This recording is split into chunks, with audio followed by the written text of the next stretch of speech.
Hi, I'm Jill McBride Baxter, and I have been practicing sports law for over 25 years, and I'm a coach's wife and a coach's daughter. And when we're sitting around talking to our friends, the most common question that comes up over the dinner table is, hey Jill, I really would like you to look at my contract.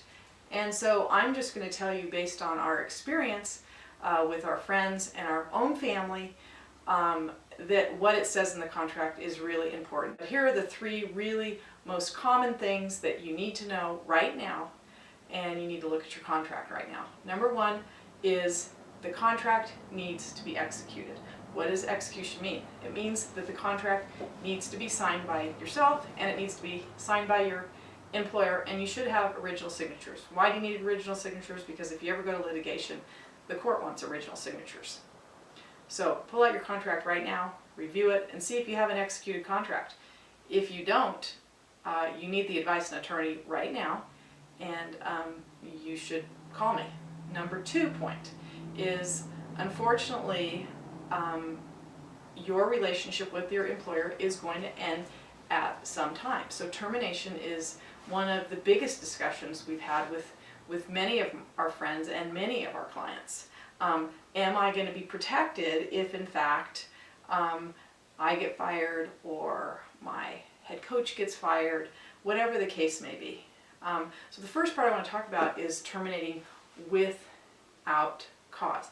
That's usually when, your team underperforms, your specific position underperforms, the standards just aren't being met. It could be various different issues of why they're firing you without cause.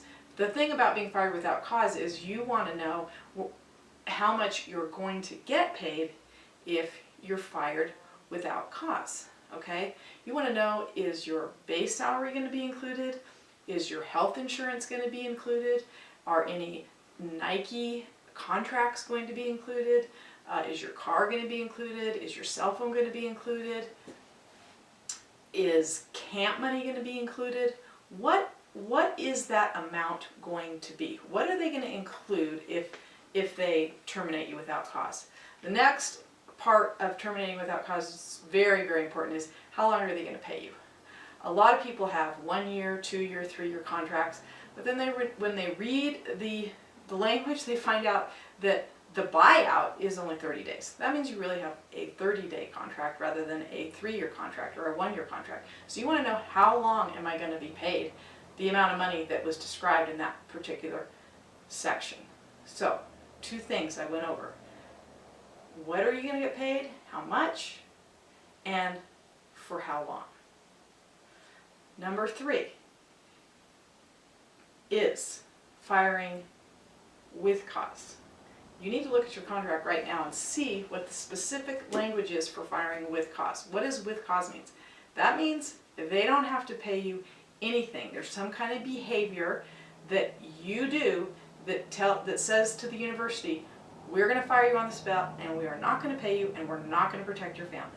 So when you look under that section, you need to look at that language, and you need to see what that language is. And if you don't understand it, you need to call an attorney right now. You can call me, and it is really, really important that when you look at your contract, you want to know how you're protected.